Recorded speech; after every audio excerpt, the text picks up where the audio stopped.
Alleine bei dieser Musik werden Kindheitsträume wieder lebendig. Indiana Jones ist zurück auf der Leinwand. Und dabei geht's nicht nur uns so, sondern auch Bösewicht Mads Mikkelsen, bekannt aus Star Wars, James Bond oder Fantastic Beasts. Der outet sich nämlich als Fanboy. I was 15 when I watched Indiana Jones, and I was 15 when I wanted to be Indiana Jones. Not an actor, just be that guy. So once that happened and I met him, it turned out to be a bucket list I wasn't aware of.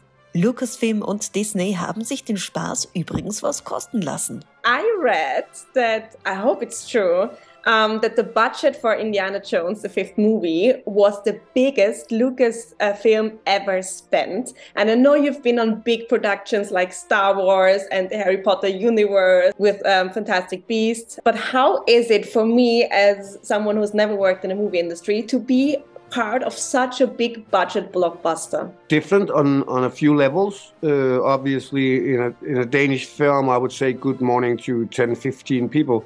Here it would be 300, right? So the scale is completely different. The set pieces, they build everything. It's the entirety of a cave. Even though we might just film it this way, we still build the cave in case you get a good idea, right? Yeah, so the scale is absolutely different. Once you start working, it's the same. You try to make the scenes intimate and take it for granted whatever is surrounding you. But the first couple of days, you are wearing a little fanboy hat, that's for sure. I can imagine. How do you think will the viewer experience this big budget movie? Do they get to see? Do you think you see that you're actually in a real cave? It's not everything CGI. You definitely get to feel that and see that. There is an enormous difference whether you have the real base, the entirety, and then you add a small thing that is CGI, or if your base is CGI, completely different world. Is it for you different to work with? Of course, you're worldwide amazing actor, got many awards, so you can act in whatever surrounding, I guess. But is it for you still different if you have like a real set? Because it becomes less and less these days. Yeah, it does become less and less. It is much easier for us with the real thing, of course. There is obstacles, we go around, there is a door, you open the door.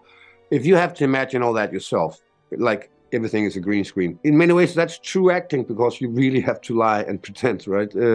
So when it's there, when you have a real cave, a real door, it's much easier. It also justifies that we all run around, in our costumes in the 30s and do what we do, just because the surroundings are also backing that up. Der Dreh selbst war für ihn ein Mordspaß, auch wegen Harrison Ford. One last question is, I always ask actors what they take away from other actors, because we all learn as a team.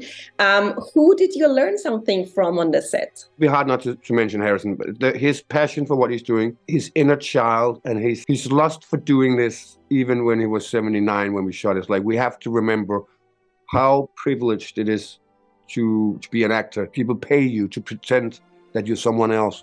It's a fun game, and he still enjoys it very much, and that's something we all should remember to do. Das ganze Interview gibt es übrigens in unserer Sendung Stream On online auf Krone.at und auf Krone TV.